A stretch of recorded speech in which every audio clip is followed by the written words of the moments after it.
প্রশান্ত প্রশান্ত প্রশান্ত প্রশান্ত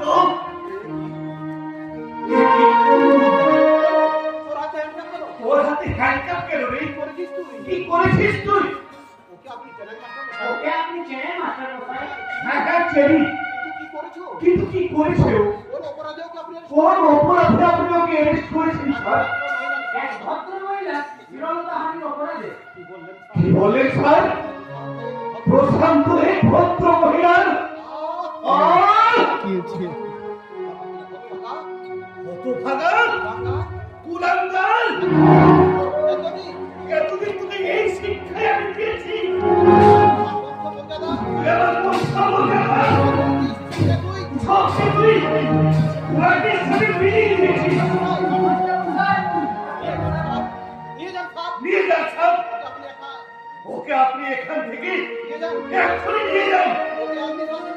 আর ওকে নিয়ে গিয়ে আপনি এমনি শাস্তি দেবেন যা দেখি সমাজের কোনো মানুষে আর যেন মা ওদের সম্প্রভাবে কোনো সাহস না পায়।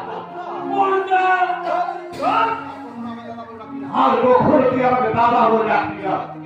এবার থেকে জানবো আমার আদর্শ, আমার গর্ব, আমার একমাত্র ভরসা আদরের প্রশান্ত মারা গেছে।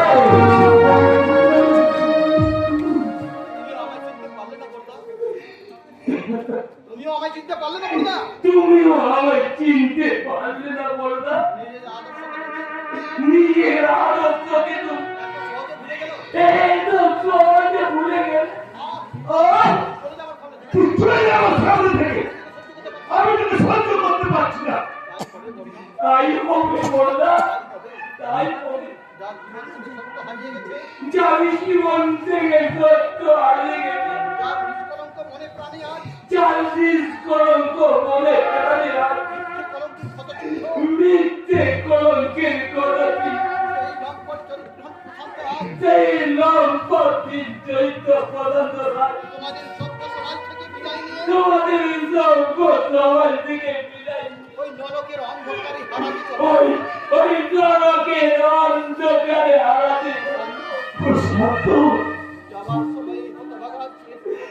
যাওয়ার সময় এই হতভাগা দেশ বর্ণাঙ্কা না করলাম। ওই